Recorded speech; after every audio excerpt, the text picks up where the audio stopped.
Oke, kita lanjutin bab 6, kita habisin sedikit aja.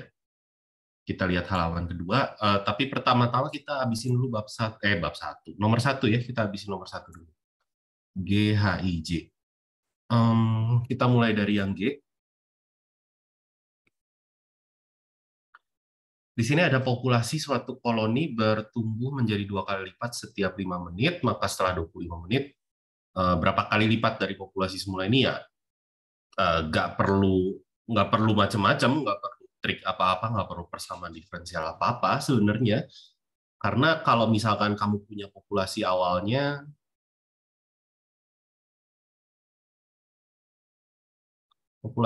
sebutlah P0 gitu ya. Dan sebutlah PT itu populasi saat T ya.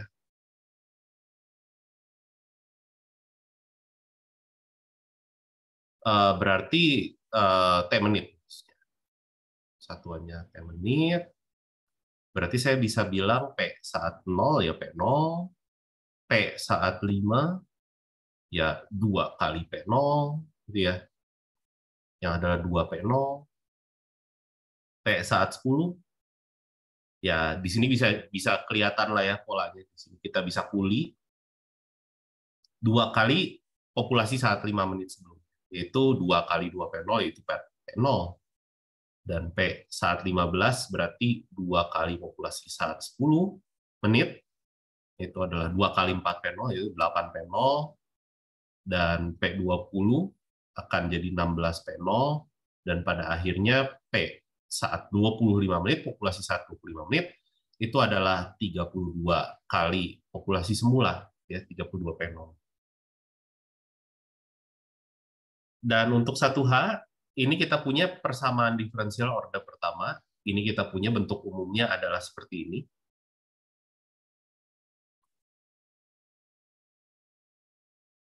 Maka dari itu kita akan buat dulu faktor integrasinya di sini.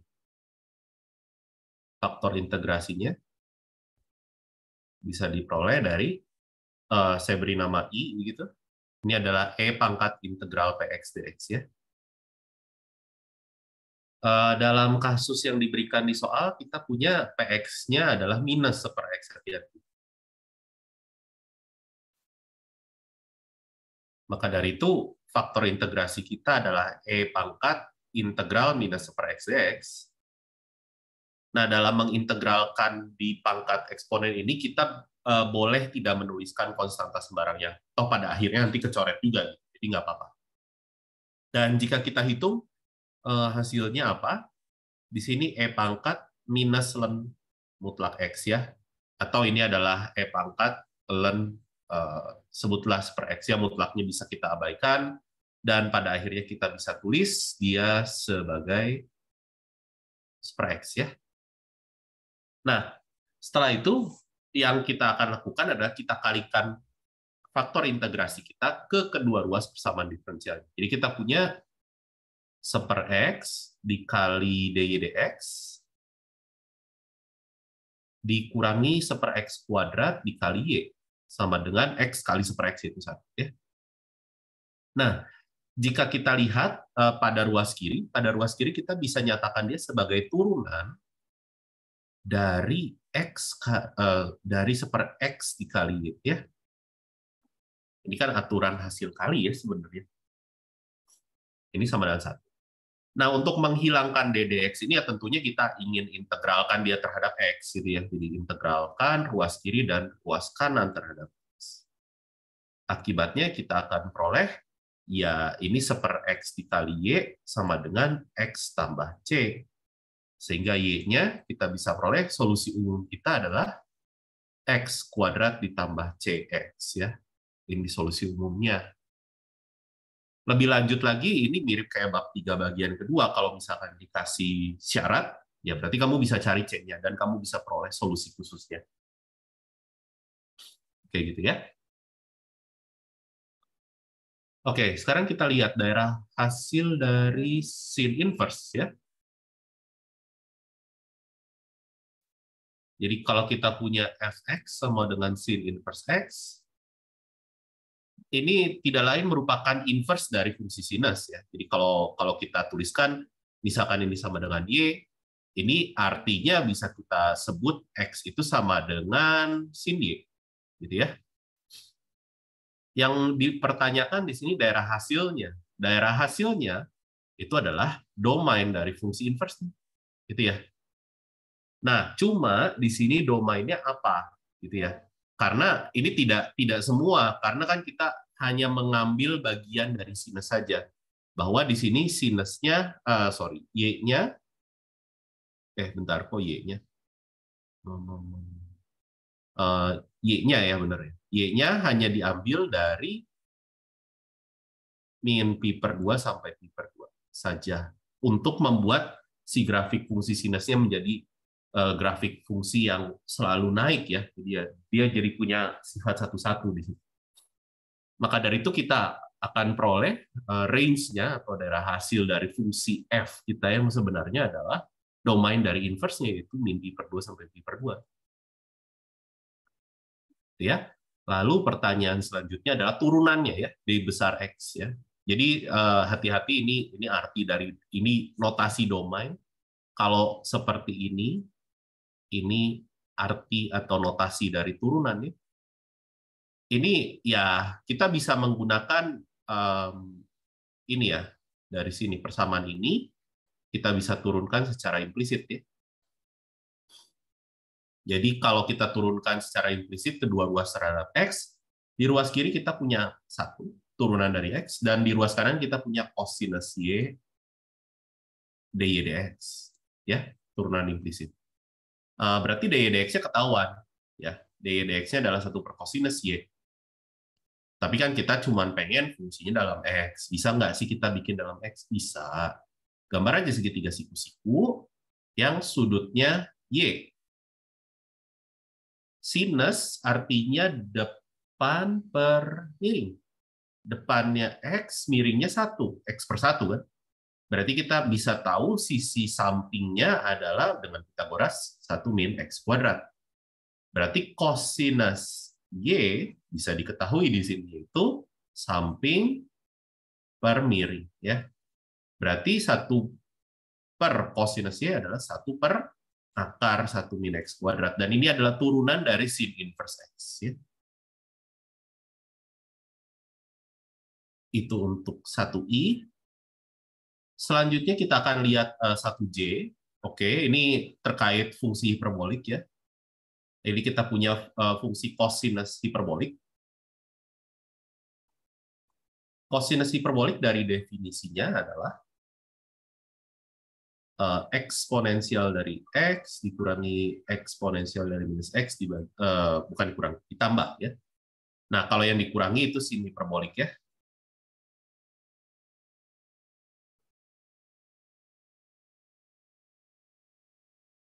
Ini. Nah, kalau kita turunkan dapatnya apa? Ya, kita lihat aja. Ini kan bisa diturunin satu persatu. Turunan E pangkat X ya E pangkat X. Turunan E pangkat minus X ya aturan rantai jadi min E pangkat min X ya dibagi 2. Oh, ini kan sinus hiperbolik. Oh ya udah kalau kayak gitu. Saya tahu cosinus hiperbolik integralnya juga bisa dilakukan dengan cara serupa, yaitu kita lihat definisinya. Sorry, ini. Dan pada akhirnya integral E pangkat X, integral E pangkat min X, juga minus E pangkat min X. Ya. Gitu ya. Jadi E pangkat X minus E pangkat min X per 2 ditambah C. Jadi hasilnya adalah sinus hiperbolik X ditambah C. Gitu ya. Nah, itu untuk nomor 1.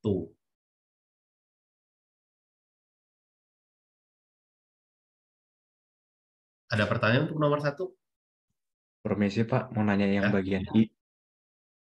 boleh. Ya, kenapa yang I? Itu di depan sudut Y, X-nya dari mana ya Pak?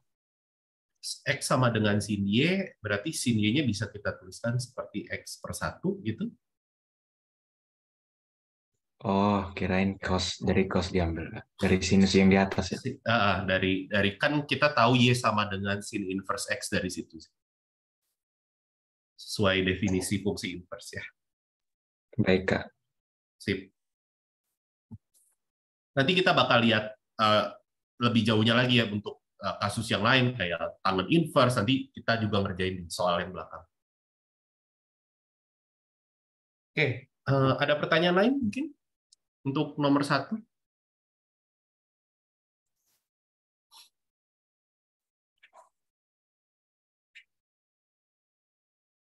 Belum ada?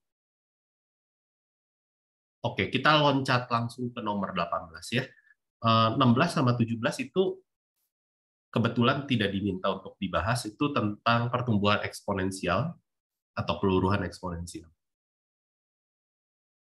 Kita akan langsung lihat ke persamaan diferensial orde 1. Ini 18 itu ada ralat sedikit, jadi maksudnya yang 18B ini Y sama dengan 2E pangkat 2X dikurangi 3. Ya, X-nya itu lupa dinaikin jadi pangkat. Harusnya gitu ya yang B. Tapi yang mau dikerjakan 18A-nya aja untuk mencontohkan 18B-nya, karena 18B ini jadi PR. Nah, untuk mengecek dia solusi dari persamaan diferensial atau bukan, cukup disubstitusi aja. Nggak usah dicari pakai faktor integrasi, nggak usah, ribet. Ya, jadi kalau kamu mau mengerjakan ini ya cukup substitusi saja. Kamu cari dy dx-nya. Ini kan udah dikasih ya y-nya. Bisa pakai aturan rantai 4e pangkat 2x. Udah selesai itu dy dx-nya. Sementara itu kita coba cari 2y plus 4-nya apa ya? Sama nggak ya sama dy? Berarti 2 dikali 2e pangkat 2x min 2 ditambah 4. Yang adalah 4e pangkat 2x kurang 4 tambah 4 yang adalah 4e pangkat 2x, yang adalah sama dengan dy dx. Kesimpulannya, y sama dengan 2e pangkat 2x min 2, solusi dari PD ya, solusi dari persamaan diferensial. Suatu solusi, maaf.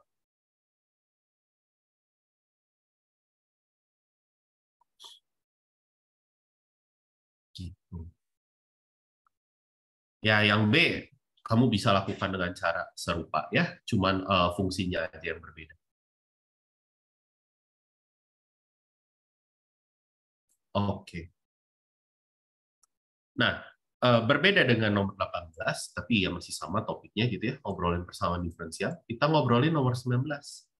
Nah, kalau nomor 18 kan kamu cuma disuruh ngecek ya. Cuma disuruh ngecek. Ya udah substitusi. Tapi kalau nomor 19 ya kamu disuruh menyelesaikan. Ya udah, berarti kamu pakai proses yang kayak nomor 1 tadi, yaitu pakai faktor integrasi dan lain sebagainya. Sebagai contoh, kita lihat 19A saja ya, yang sangat simpel. Berarti di sini untuk 19A kita perlu lihat dulu PX kita adalah 2, QX ya di ruas kanan yang tidak mengandung Y ya. Berarti faktor integrasinya apa? Kita harus cari dulu. Tapi sangat simpel ya di sini. IX ini sama dengan E pangkat integral 2 dx. Ya udah, ini E pangkat 2x berarti ya. Sangat-sangat simpel. Kita kalikan kedua ruas dengan E pangkat 2x, berarti kita akan punya E pangkat 2x dikali dy dx ditambah 2 E pangkat 2x dikali Y. Sama dengan E pangkat X dikali E pangkat 2X. Itu E pangkat 3X ya. Dan ruas kiri ini tidak lain merupakan turunan dari Y dikali E pangkat 2X. Dan ruas kanan masih sama. Agar ddx-nya hilang, kita integralkan kedua ruas. Jadi kita punya Y dikali E pangkat 2X sama dengan integral E pangkat 3X dx. Di sini kita bisa manfaatkan teorema substitusi ya, tapi saya langsung saja. Tapi detailnya perlu ditulis ya nanti. Dan ini hasilnya. Maka dari itu kita bisa peroleh solusi umumnya, ini adalah tinggal kalikan E pangkat min 2X ya. Jadi sepertiga E pangkat X ditambah C dikali E pangkat min 2X ya. Nah ini solusi umum kita untuk nomor 19A. Oke, ada pertanyaan dulu untuk nomor 18 dan 19.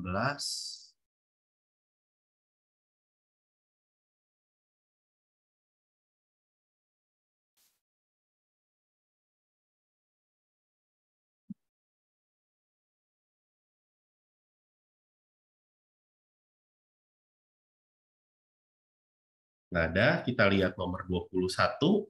Nomor 20 ini, nomor 20, 21, 22 itu penerapannya, aplikasi dari persamaan diferensial order 1. Ada urusan larutan, biasanya garam atau apa gitu ya, yang masuk sekian, keluar sekian gitu. Kita akan lihat di nomor 21, dan ada juga rangkaian listrik yang itu nggak rame sih, cuman masukin rumus doang, makanya nggak dibahas ya. Kita lihat nomor 21 ya. Jadi di sini kita punya satu buah tangki. Kalau gini sih kayaknya kita lebih enak menggambar dulu ya, ilustrasi.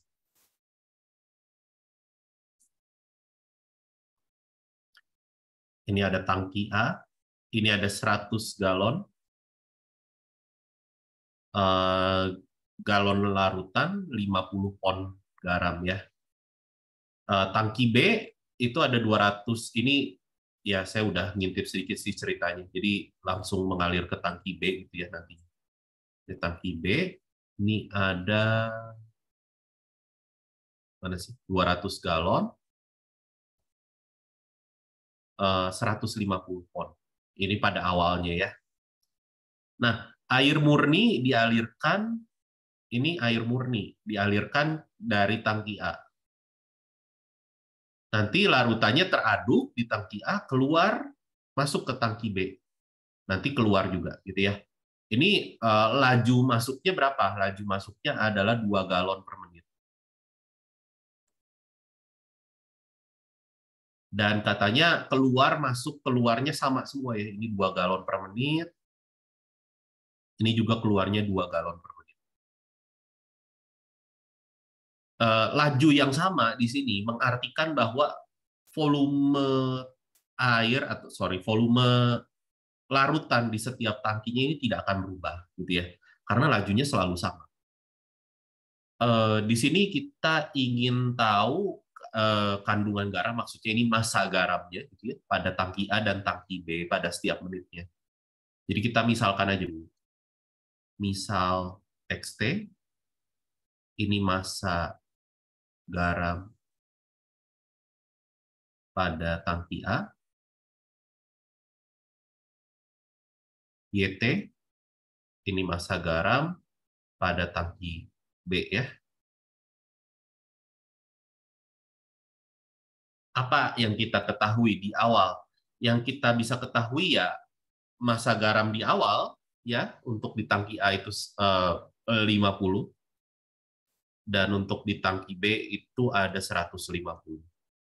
Sekarang kita mulai lihat aliran garamnya gitu ya. Jadi kita akan lihat dx dt. Ini laju masuk garamnya dikurangi laju keluar garamnya. Di sini dx dt satuannya adalah pon per menit ya, satuan massa dibagi satuan waktu. Berarti kita lihat dulu masuknya berapa. Masuknya ini 0 karena kita masukin air murni di sini ya ke tangki A. Berarti kan nggak ada garam sama sekali yang dimasukin. Berarti laju masuknya 0, laju keluarnya berapa? Nah, sekarang kita lihat. Berarti yang keluarnya adalah konsentrasi atau kadar garam di dalam tangki yang adalah massanya X ya, massa garam di tangki A-nya X, dibagi dengan volume larutan di tangki A, yaitu 100 ya. Dikali sama laju keluarnya. Laju keluarnya adalah 2. Jadi kita punya dx dt-nya adalah minus X per 50. Selanjutnya kita bisa selesaikan ini persamaan diferensial yang terpisahkan, gampang. Dx per X sama dengan minus 1/50 dt.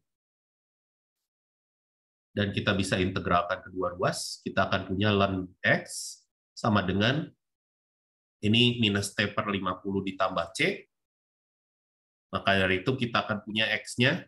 Saya bisa langsung tuliskan A dikali E pangkat minus T per 50. Ya, A-nya konstanta sembarang.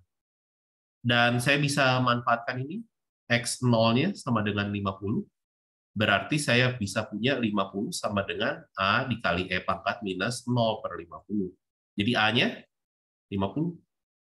Sehingga kita bisa peroleh XT-nya atau solusi khusus kita itu adalah 50 E pangkat minus T/50. Selanjutnya kita akan lihat aliran garam di tangki B, yaitu kita lihat DY/dt.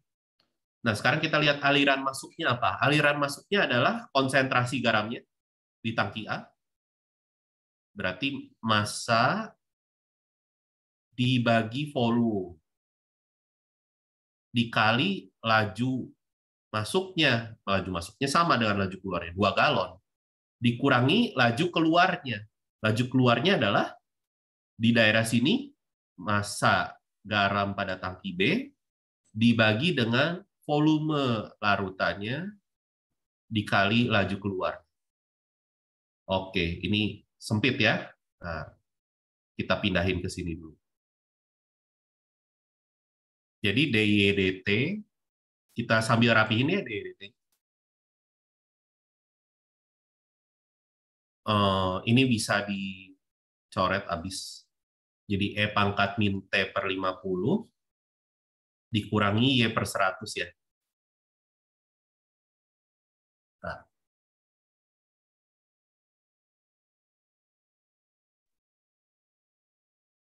oke, berarti kita coba tulis dalam bentuk umum ya. Jadi DY/dt ditambah 1/100 Y sama dengan E pangkat min T/50. Biar ketahuan PX-nya. PX itu 1/100 ya. Terus tadi kita tahu Y0-nya adalah 150 ya, kandungan garam awalnya ya, di tangki B. Nah, berarti kita bisa selesaikan ini dengan menentukan faktor integrasinya dulu.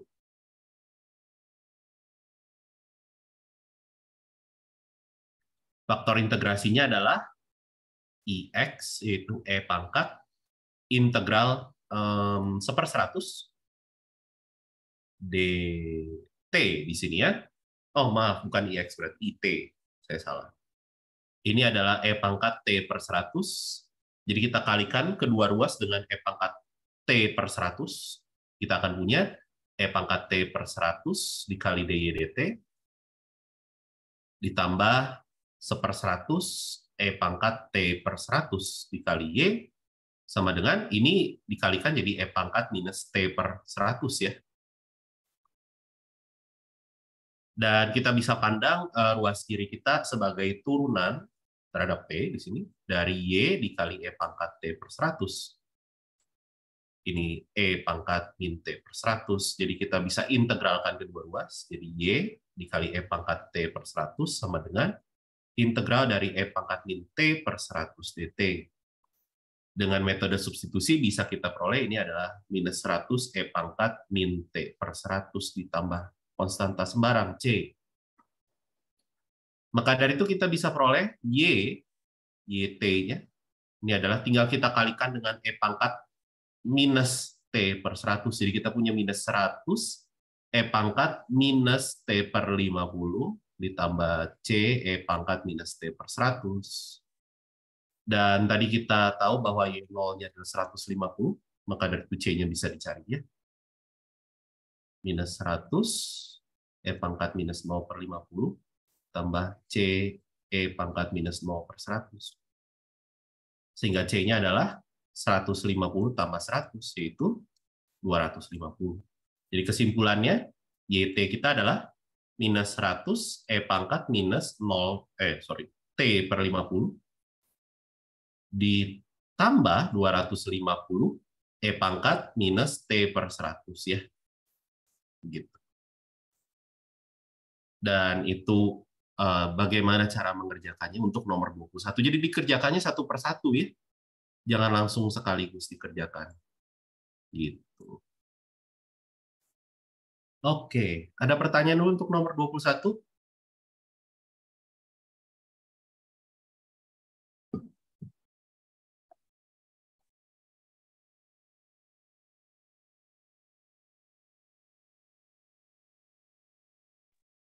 Kak, Ya.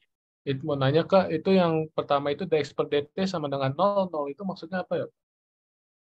Ya, dx dt itu kan artinya laju, laju, laju ininya, laju massa garam. Nah, itu kan laju masuk dikurangi laju keluar. Laju masuknya apakah ada garam yang dimasukkan ke galon ke tangki A? Nggak ada, karena air murni, makanya 0. Dan keluarnya ada, kan ada garam di dalam tangki A. Ya, ini kan ada garam di tangki A. Makanya ini kan konsentrasi garam di tangki A dikalikan laju keluarnya. Ini kan satuannya kalau dijabarkan lebih lanjut, ini satuannya apa nih?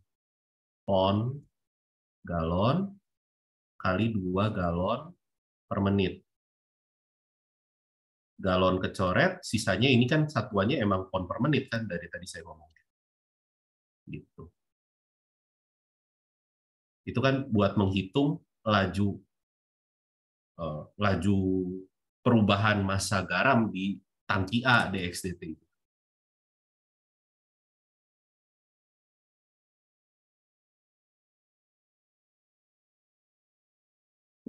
Oh, oke Kak, makasih Kak. Ya.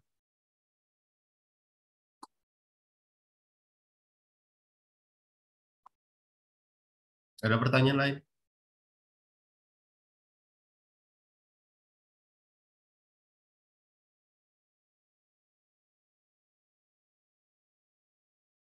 Nggak ada? Oke. Kita lanjut aja ke inverse trigonometry.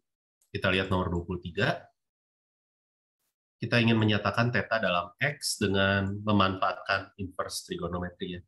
Nah, sebelumnya kita pakai bantuan dulu, kita namakan sudut ini sudut alfa. Dan di sini kita mau memanfaatkan trigonometri dulu kali ya. Jadi di sini kan kita bisa cari ya, kotrigonometri. Kita bisa nyari ininya maksudnya, sisi sampingnya dengan Pitagoras ya. Kan segini 5. Berarti sudut apa maksud saya? Sisi sampingnya itu adalah x kuadrat, akar dari x kuadrat dikurangi 25 ya dengan Pitagoras. Maka dari itu saya bisa tulis tangen dari theta tambah alfa ya. Itu apa? Itu adalah depan per samping. Ya, depan per samping. 5 per akar x kuadrat min 25. Namun di sisi lain, saya bisa tulis dia tangen theta plus alfa ini kan ada identitasnya, yaitu tangen theta tambah tangen alfa dibagi 1 kurang tangen theta kali tangen alfa. Nah, di sisi lainnya lagi, tangen alfa bisa dicari. Ya, karena ini kan 2, ini akar x kuadrat min 25. Jadi tan alfanya adalah 2 per akar x kuadrat min 25. Gitu ya. Jadi kita bisa substitusi di sini. Jadi ruas ininya ini kita hilangkan aja gitu ya. Maksudnya kita akan fokus ke sini aja deh, jangan hilangin. Nanti pusing. Nah, kita fokus ke sini ya. Jadi ruas kanannya adalah tan theta ditambah ya tadi ya, tan alfa itu ini 2 per akar x kuadrat min 25 dibagi 1 min tan theta dikali 2 per akar x kuadrat min 25. Nah, dari sini kita ingin menyelesaikan tan tetanya apa? Ya udah kali silang. Kali silang dapatnya apa? 5 per akar x kuadrat min 25 kurangi 5 kali 2 10. 10 akar yang sama dikalikan. Jadi x kuadrat min 25 tan theta itu untuk ruas kiri kita. Ruas kanannya adalah tan theta ditambah 2 per akar x kuadrat min 25. Dan kita bisa kelompokkan yang ada tan tetanya di ruas kanan, misalkan. Kita punya 1 ditambah 10 per x kuadrat min 25 dikali tan theta. Yang nggak ada tan tetanya pindahin ke ruas kiri. Berarti 5 per ini dikurangi 2 per penyebutnya sama. 3 per akar X kuadrat min 25. Berarti tan tetanya dapat ya. Dari sini tan tetanya bisa diperoleh. Jadi 3 per akar itu dibagi 1 ditambah 10 per ya ini gitu ya. Dan bisa disederhanakan lebih lanjut. Tapi gitu caranya ini. Tentunya kita bisa pakai sinus ya, mau pakai sinus, pakai kosinus, tapi kayaknya caranya akan lebih rumit karena kita butuh tahu sisi miring ini berarti untuk tahu sin theta dan cos tetanya, dan kayaknya itu jadi tambah ribet ya. Ini salah satu caranya. Salah satu caranya.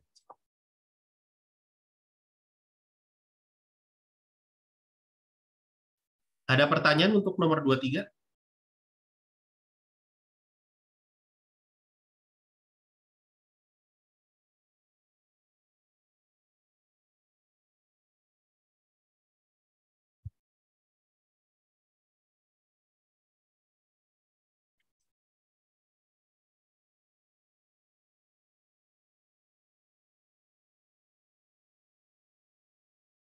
Kalau nggak ada, kita lihat nomor 24. Jadi bagaimana cara menghitung ekspresi yang melibatkan inverse trigonometri gitu ya, tanpa menggunakan kalkulator. Jadi sebenarnya kita tidak perlu mengetahui, misalkan yang saya mau kerjakan ini kan 24D gitu ya. Kita nggak perlu tahu gitu ya, si cos inverse 3/5 ini tuh berasal dari berapa derajat atau berapa radian, itu kan ribet ya. Yang kamu tahu mungkin yang di fisika, oh ya ini 30 derajat, 37 derajat, 53 derajat, itu kan aproksimasi, itu hampiran, itu bukan nilai sebenarnya gitu. Nah, terus gimana cara kita ngerjain yang D? Gimana cara ngejumlahin dua sudutnya? Ya, pertama-tama kamu bisa bayangin aja dulu, ini kan cos inverse bla bla bla, sin inverse bla bla bla, itu kan sudut gitu ya. Ya kita namain aja dulu A sama B misalnya. Biar nggak pusing. Ini sin inverse 5/13. Nah, kalau gitu saya bisa nulis dengan definisi dari fungsi inverse. Saya tahu kosinus dari A itu adalah 3/5. Dan saya juga tahu bahwa sinus dari B itu adalah 5/13. Di sisi lain yang saya mau hitung, ya, sin dari bla bla bla ini kan bisa ditulis sebagai sin dari A plus B. Nah, ini kita kan udah punya identitas trigonometri. Sin A cos B tambah cos A sin B. Oke. Cos A sin B-nya udah tahu, sin A cos B-nya belum tahu. Ya udah, gambar segitiga. Ya, segitiga dengan sudut A, segitiga dengan sudut B. Segitiga siku-siku ya. Karena saya tahu cos A-nya itu 3/5, berarti sampingnya 3, miringnya 5. Berarti dengan triple Pythagoras saya tahu ini 4, dan sin A-nya langsung ketahuan, yaitu 4/5. Kalau sin B-nya 5/13, ini 5, ini 13, ini 12, Pythagoras. Jadi ketahuan cos B-nya adalah 12/13. Maka dari itu ini adalah 4/5 dikali 12/13 ditambah 3/5 dikali 5/13. Saya buat semuanya per 65. 48 ditambah 15, yang adalah 63/65 ya hasil. Gitu. Tanpa kalkulator sama sekali.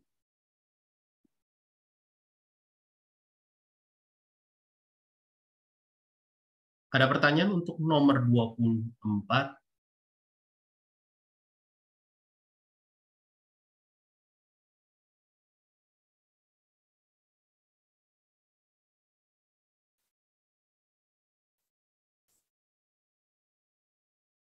Ya, kita lanjut ke nomor 25.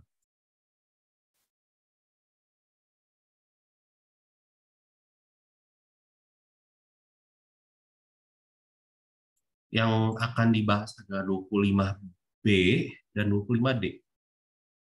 Nah, untuk 25B, di sini kita akan memanfaatkan sifat ini ya, bahwa sin dari sin inverse X ini selalu X untuk X-nya ada di domain dari sin inverse ya, berarti X-nya ada di min pi per 2 sampai pi per 2. Gitu ya. Jadi kita tahu sifat ini. Karena mereka saling inverse. Kalau saling inverse, komposisinya adalah fungsi identitas ya di domainnya tentunya. Nah, di sini saya bisa ambil limit di kedua ruas gitu ya. Sin dari sin inverse. Ini limit X menuju 1 min dari X yang adalah 1 ini ya. Dari ruas kanan ini kita tahu hasilnya 1. Tapi di ruas kiri ini, kita tahu bahwa sinus itu fungsi yang kontinu di real ya, di seluruh bilangan real. Maka dari itu si limit sama si fungsinya boleh ditukar. Itu zaman-zaman bab 1 tuh yang saya sempat jelasin bahwa fungsi sama limit boleh ditukar kalau fungsinya kontinu.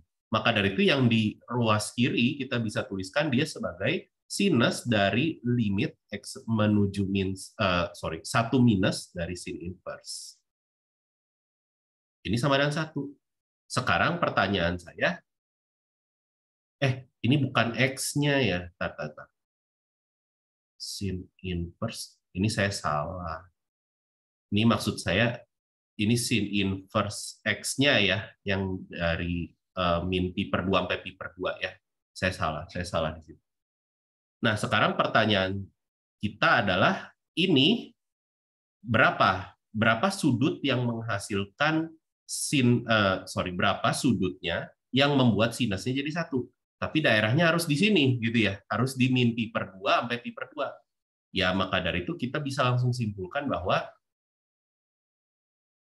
ini yang memenuhi adalah di pi per 2 gitu ya. Karena sinus yang hasilnya 1 itu pi per 2 untuk daerah ini. Ya, untuk yang 25B kita pakai sifat itu ya, sifat fungsi kontinu dan komposisi. Nah, untuk 25D kita mau manfaatkan sifat ini. Secant inverse X itu adalah cosinus inverse dari 1/X. Itu ada juga sifatnya ya. Karena kita tahu cosinus itu 1/secant ya. Jadi inverse-nya akan berlaku seperti ini. Kamu bisa cek ya. Cukup mudah untuk dibuktikan harusnya. Maka dari itu yang saya mau hitung limit X menuju minus ta hingga dari cosinus inverse 1/X gitu ya, jadinya berubah ya si limit yang mau dihitung. Nah, di sini saya mau pakai pemisalan karena memusingkan ini ya. Kita misalin aja pakai T gitu ya, T-nya 1/X.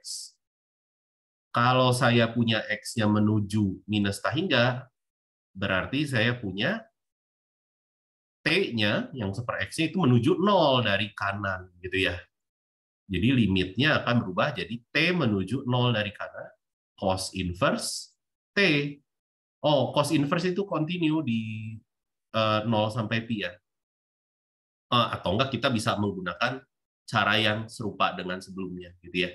Jadi cos dari cos inverse X itu adalah X dengan cos inverse-nya ini berarti dari selang 0 sampai pi ya. Ya. Nah, berarti ini pakai T ya, huruf T. Berarti dengan sifat kekontinuan kita bisa tukar perhitungan kosinusnya sama limitnya, urutan perhitungannya. Dan limit T menuju 0 minus dari T yaitu adalah 0. Berarti sekarang pertanyaannya kosinus berapa yang hasilnya 0 di daerah ini, yaitu di pi per 2 gitu ya hasilnya. Jadi limit T menuju 0 dari cosinus inverse T itu adalah pi per 2. Gitu. Dan begitu caranya untuk kerjain limit dari fungsi inverse trigonometri ya. Ada pertanyaan dulu untuk nomor 25 sebelum kita lihat turunan dan integral dari fungsi inverse trigonometri.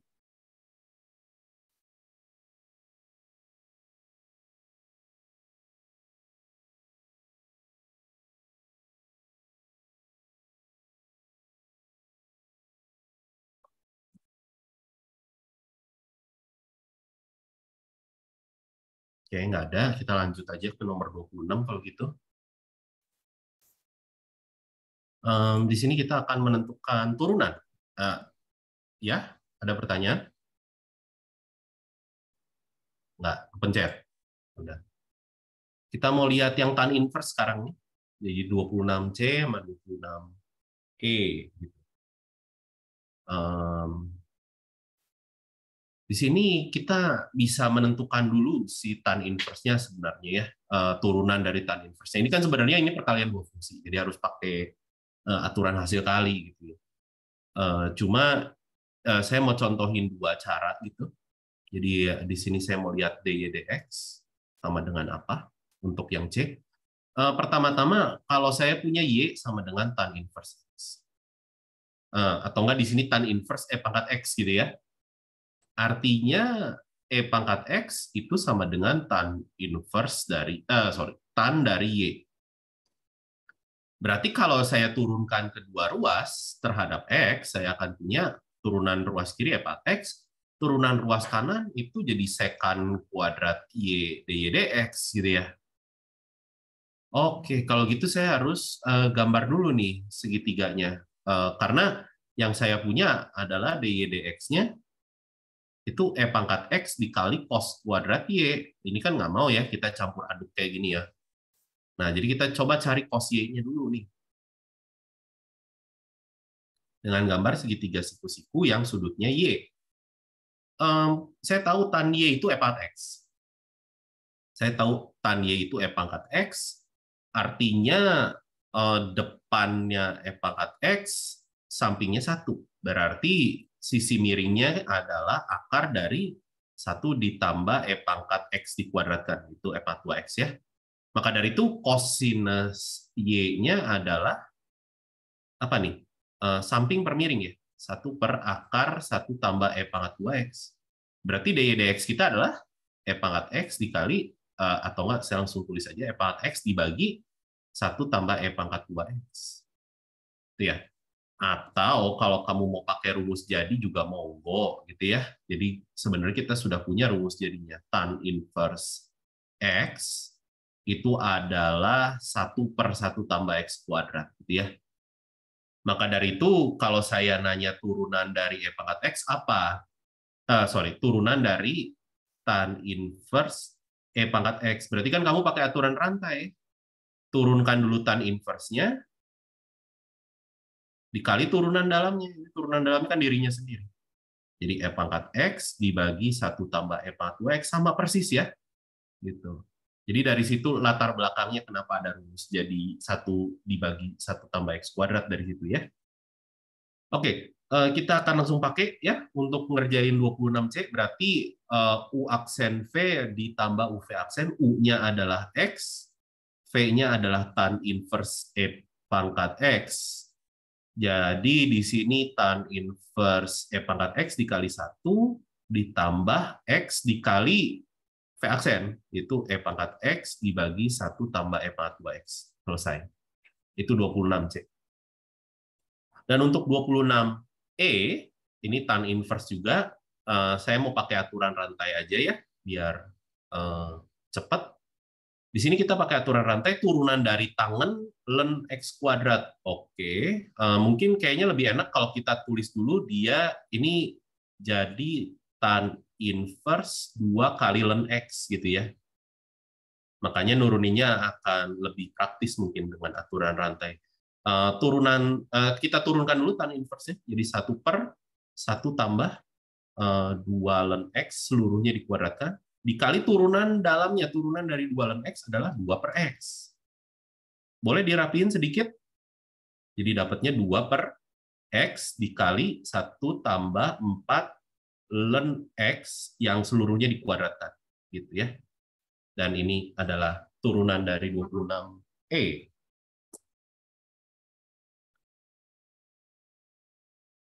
Nah, serupa dengan yang kita lihat sebelumnya, kita akan lihat integralnya gitu ya, yang melibatkan bentuk-bentuk dari turunan yang kita sudah punya gitu ya. Jadi ini integral yang hasilnya trigonometri inverse.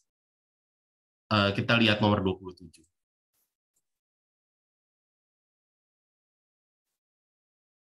Nomor 27, B dan F. 27B, ya kita sudah ngintip ya tadi, ini spoilernya ya. Ini kan kalau turunan tan inverse itu 1/1 tambah X kuadrat, berarti integralnya tan inverse gitu ya. Jadi 27B, ya integralnya ya, ini saya tulis dulu. Ini min akar 3/3 sampai akar 3 dari 1/1 tambah X kuadrat dx, yaitu tan inverse. Gitu ya, kita tidak perlu mikir lama-lama lagi. Tapi kita masukin di min akar 3/3 sampai akar 3. Kita punya tan inverse di min akar 3/3, tan inverse di akar 3 dikurangi tan inverse di min akar 3/3. Tan inverse akar 3 berarti saya nanya tangen berapa yang hasilnya akar 3, yaitu pi/3 radian. Sekarang tangan berapa yang hasilnya 1/3 akar 3? Hasilnya adalah di min 30 derajat atau min pi/6 ya. Jadi ini bisa dijumlahkan dan hasilnya pi/2 ya. Dan untuk 27F ini sebenarnya bakal dibahas lebih jauh lagi di bab selanjutnya di semester 2. Triknya di sini kita perlu melengkapkan dulu kuadrat sempurna gitu ya. Jadi di sini saya lihat dulu ekspresi di dalam akar, yaitu seperti ini. Ini saya keluarkan dulu min 9-nya. Jadi saya punya min 9, ini X kuadrat, min berapa nih? 12/9 ya, 4/3. Gitu ya. Tunggu sebentar. Oh, sorry, ini nggak perlu melengkapkan kuadrat sempurna, Deng. Jadi saya tulis aja langsung ya. Ini 12 min 9X kuadrat dx. Ini adalah integral dari, saya keluarkan tadi ya, udah bener, saya mau keluarkan 1/akar 9 kali akar 4/3 kurang X kuadrat dx. Gitu. Jadi ini sepertiganya sudah keluar ya. Integral 1/akar 4/3 min X kuadrat dx. Cuman yang saya tahu integral dari 1/akar 1 min X kuadrat dx. Itu yang saya tahu, itu bentuknya sin inverse X. Berarti gimana dong cara membuat dia jadi 1 di sininya gitu ya. Mungkin caranya bukan mengeluarkan 9, tapi lebih tepatnya kita keluarkan 12 aja langsung. Jadi kan ini 1, ini jadi apa ini 9/12 ya, 3/4 gitu ya, X kuadrat gitu ya. Ya 9/12. Jadi yang lebih tepatnya kita keluarkan dengan akar 12 sebenarnya. Akar 12 itu berapa? 2 akar 3 ya. Nah, ini saya tulis dia sebagai akar 3x/2 seluruhnya dikuadratkan. Ini saya besarkan. Nah, selanjutnya kita pakai pemisalan. Jadi misal U-nya adalah akar 3x/2. Maka kita akan punya DU-nya adalah akar 3/2 dx. Oh, saya cuma punya dx. Dx-nya adalah 2/akar 3 du. Berarti ya. Jadi integral yang tadi bintangin aja di sini ya. Ini akan sama dengan 1/2 akar 3 dikali 2/akar 3. Oke. Integral 1/akar 1 min U kuadrat du. Oh, ini kecoret. Jadi 1/3 integral itu sin inverse U ditambah C. Yaitu 1/3 sin inverse akar 3 X/2 ditambah C. Ya, ini hasil integral. Jadi manipulasinya adalah kita coba paksakan dia jadi satunya gitu ya. Karena kalau mau dipaksain jadi X kuadratnya sebenarnya itu bisa pakai substitusi. Lebih baik kita paksain si konstantanya yang jadi 1.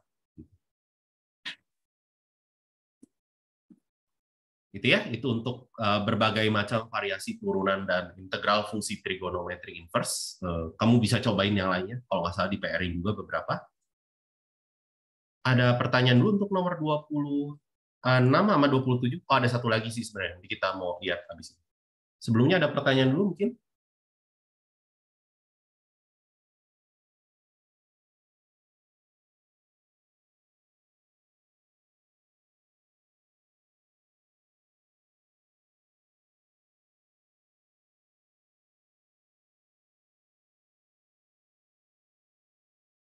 Oke, kalau nggak ada, kita lihat satu soal lagi terkait inverse trigonometri. Ini masalah aplikasi integral. Ya. Jadi ini masalah volume benda putar di nomor 28. Jadi ada benda pejal di sini diperoleh dengan memutar daerah yang dibatasi oleh kurva itu. Oke, kurvanya kayak gimana? Oke, Anda harus tahu dulu kurvanya sebenarnya. Jadi kurva dari secant inverse adalah seperti ini ya. Dia tuh mulainya dari 1.0 dan dia asimptotik gitu ya. Gambarnya itu sorry. Dia tuh ini tuh dia punya asimtot datar. Itu di I/2 gitu, sebenarnya. Ya, nah ada juga gitu ya yang di sebelahnya gitu ya. Ada juga sebelahnya, tapi kita mau lihat yang di bagian sini aja. Kenapa? Karena kita nanti batasin dia dari 1 sampai 2, sumbu X diputar terhadap sumbu Y. Gitu ya. Jadi kita sebenarnya nggak peduli sih sama asimptotnya gitu ya, kayak gini. Ini daerah yang mau kita putar. Ini Y sama dengan secant inverse X. Nah, pertanyaannya lebih mudah irisan horizontal atau vertikal? Nah, kalau kamu mau ngiris vertikal, dia jadi kulit tabung. Kalau mau ngiris horizontal, dia jadi cakram. Sebenarnya ini akan jauh lebih mudah kalau kita bisa tulis X sama dengan secant dari Y. Gitu ya. Artinya kita mau paksakan dia irisannya jadi horizontal aja deh. Karena lebih mudah mengintegralkan secant yang biasa daripada mengintegralin secant inverse gitu ya. Nah, makanya kita ambil ketebalannya delta Y, diputar, aduh saya nggak buat ini gambarnya. Coba kita geser gambarnya ya. Di sini. Kalau diputar, bentukannya jadi cincin ya. Kira-kira kayak gitu ya bentukannya.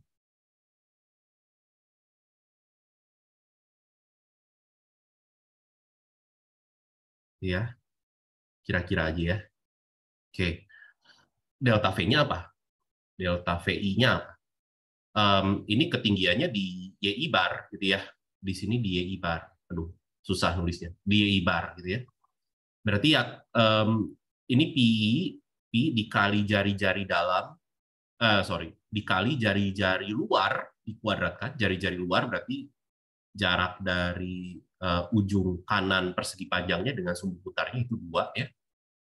2 kuadrat dikurangi jari-jari dalam. Jari-jari dalam berarti jarak dari ujung kiri persegi panjang lalu dikuadratkan. Jarak dari ujung kirinya adalah secant dari YI bar ya.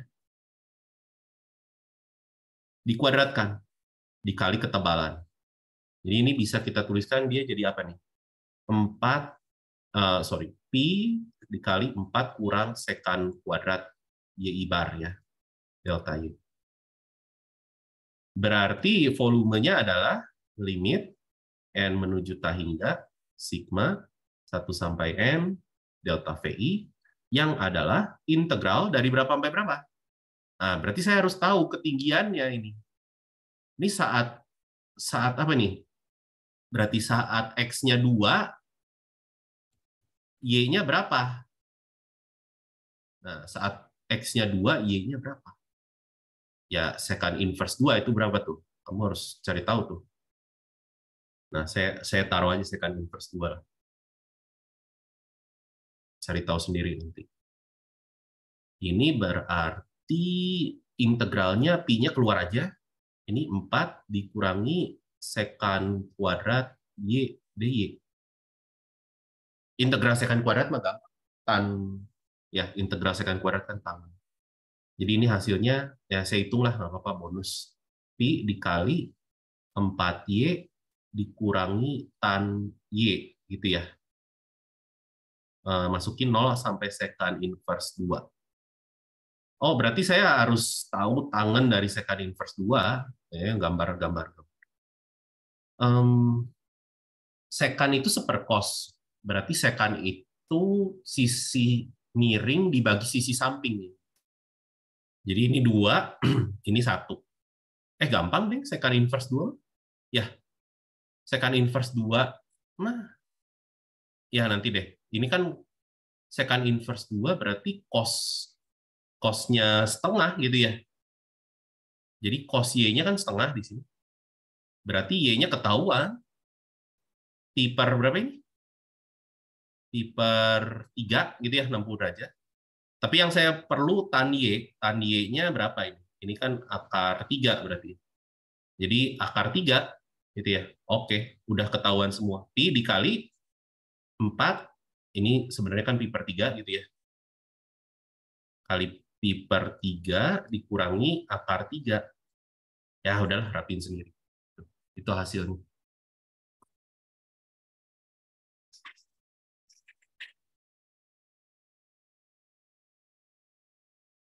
Saya nggak masukin 0. Maksudnya dimasukin 0 ya 0 hasilnya. Tan 0 ya 0, 4Y masukin 0 juga 0. Jadi saya cuma ngitung di pi per 3 doang.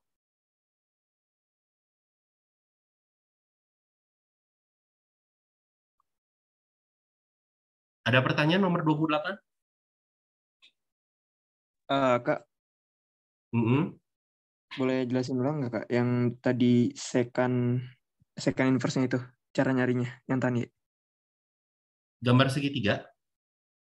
Iya. Gambar segitiga siku-siku. Sekan Y kan 2. Di sini kan saya mau nyari titik potong ini ya ke Y-nya gitu ya. Ini berapa gitu kan. Yang saya tahu dia memenuhi 2 sama dengan sekan Y, tapi Y-nya berapa? Ya sekan inverse 2. Cuman kan pertanyaannya sekan inverse 2-nya berapa gitu ya. Ya udah, gambar segitiga siku-siku yang sudutnya Y, tapi nilai sekannya 2. Nah, sekan itu kan seperkos gitu ya. Sekan itu kan seperkos. Kosinus itu kan samping bagi miring. Berarti sekannya kebalik gitu ya. Miring bagi samping gitu ya. Berarti sisi miringnya saya bisa tulis dia 2, sisi sampingnya saya bisa tulis 1. Kan 2 per 1. 2 kan 2 per 1. Maka dari itu saya bisa dapat tanding gitu dari situ. Yaitu depan per samping. Gitu ya. Depannya 3, sampingnya 1. Depannya akar 3, sampingnya 1.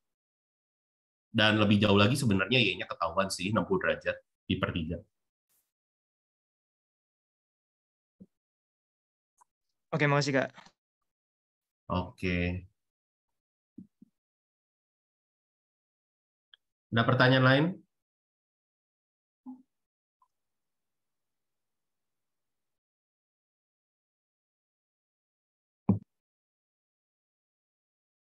Nggak ada. Kita lihat nomor 29. Ini kita ngobrolin fungsi hiperbolik ya. Fungsi hiperbolik definisinya yang mana tadi saya nulis? Nah, ini nih. Yang diingat ini aja. Kenapa? Karena tan hiperbolik itu sin hiperbolik bagi cos hiperbolik. Sekan hiperbolik itu 1 per cos hiperbolik. Jadi mirip kayak trigonometri gitu. Tapi yang sin hiperbolik sama cos hiperboliknya aja yang baru mungkin ya. Tapi kalau kayak tangen hiperbolik, sekan hiperbolik, kosekan hiperbolik itu sama, mirip ya, mirip kayak trigonometri cara mendefinisikan. Nah, tapi kalau dikasih identitas kayak gini, gimana cara buktinya? Ya cukup buktikan ruas kanan sama ruas kiri sama sebenarnya. Coba kita lihat 29B di sini ya. Cos hiperbolik dari X tambah Y, itu apa? Kita lihat ruas kiri. Kita pengen samakan dia jadi ruas kanan. Ini menurut definisi kosinus hiperbolik, saya tulis ulang, kosinus, saya pakai huruf lain ya, kosinus hiperbolik T misalnya, itu E pangkat T dikurangi, ditambah E pangkat minus T dibagi 2 ya. Jadi kalau gitu ya, yang saya ganti ya E pangkat X plus Y ditambah E pangkat minus X minus Y dibagi 2 gitu ya. Ini bisa saya tuliskan menjadi E pangkat X kali E pangkat Y ditambah E pangkat minus X dikali E pangkat minus Y per 2. Gitu ya. Terus gimana nih langkah selanjutnya? Agar kita bisa peroleh kosinus hiperbolik X, kosinus hiperbolik Y. Mungkin kita potret dulu kan. Ya. Coba kita potret. Kosinus hiperbolik X kali kosinus hiperbolik Y apa? Ya. E pangkat X tambah E pangkat minus X per 2 dikali E pangkat Y ditambah E pangkat minus Y per 2. Oke, ini apa nih? Ini kan jadi per 4. Yang atasnya dikali jadi E pangkat X, E pangkat Y, ditambah E pangkat X, E pangkat min Y, ditambah E pangkat minus X, E pangkat Y, ditambah E pangkat min X, E pangkat min Y. Simpen. Terus yang saya mau potret, satu lagi sinus hiperbolik ya. Sama sih, ini cuma beda minusnya aja kalau sini hiperbolik. Jadi E pangkat min X, E pangkat X dikurangi E pangkat min X. Bedanya di situ. E pangkat Y dikurangi E pangkat min Y. Kaliin jadi E pangkat X, E pangkat Y, kurangi E pangkat X, E pangkat min Y, kurangi E pangkat min X, E pangkat Y, ditambah E pangkat min X, E pangkat Y, min Y. Per 4. Tambahin semuanya. Jadi apa? Ini habis ya, beda tanda kan? Jadi 2 kali E pangkat X, E pangkat Y, ditambah 2 kali E pangkat min X, E pangkat min Y, semuanya bagi 4. Sama dong kayak gini. Ya, sama sama yang dibintangin lah, saya malas nulis. Jadi kita sudah buktikan bahwa ruas kiri sama ruas kanan itu sama. Walaupun ya, memang caranya kayak gitu ya, mau 29A, 29C. Kamu bongkar dari definisi gitu, nggak ada cara lain. Kamu bongkar dari definisi sinus hiperbolik sama kosinus hiperbolik. Gitu ya, nomor 29. Terakhir kita mau lihat turunan sama integral dari fungsi hiperbolik. Ini benar-benar soal terakhir banget di tutorial. Wah, semester ini. Semester depan ya nggak tahu. Ada lagi lah pasti. Tapi yang mau dilihat yang integralnya doang. Jadi yang mau dibahas 30B sama E. Ya. Gitu. 30B, ya tadi kita ingat integral dari sin hiperbolik itu cos hiperbolik. Jadi kita perlu menggunakan substitusi di sini. Karena dalamnya 3x plus 2 di sini gitu ya. Kita coba U-nya 3x plus 2, biar nggak ganggu. Berarti DU-nya 3dx. Berarti dx-nya sepertiga DU. Berarti integralnya, saya salin ulang. Ini jadi apa? Ini jadi sepertiga, saya keluarin integral sin hiperbolik U DU. Gampang. Sepertiga cos hiperbolik U ditambah C. Itu adalah sepertiga dikali, cos hiperbolik dari 3x plus 2 ditambah C ya. Dan untuk yang E kita akan menggunakan bentuk ini ya sebenarnya. Saya nggak pakai X deh, pakai U aja ya. Ini adalah tan hiperbolik ya hasilnya.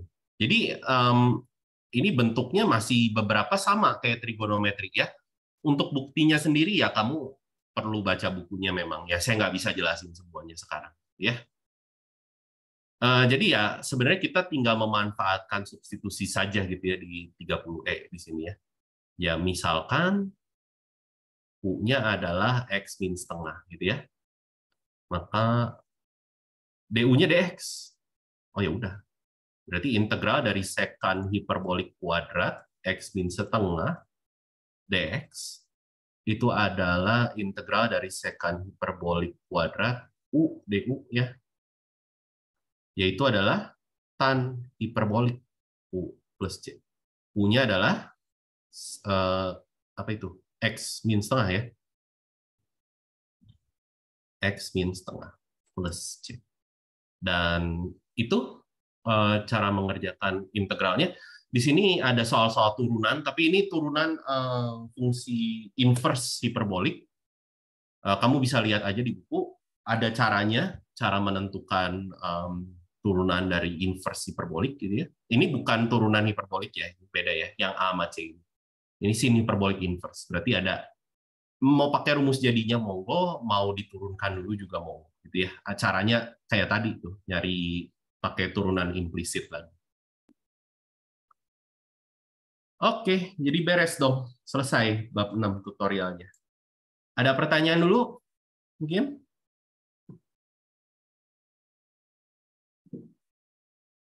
Atau kalau mau nanya, ya boleh, kenapa? Sorry, kepotong tadi ngomong. Enggak, aman enggak? Oh, aman. Kalian, ini saya tutup dulu deh ininya, recording.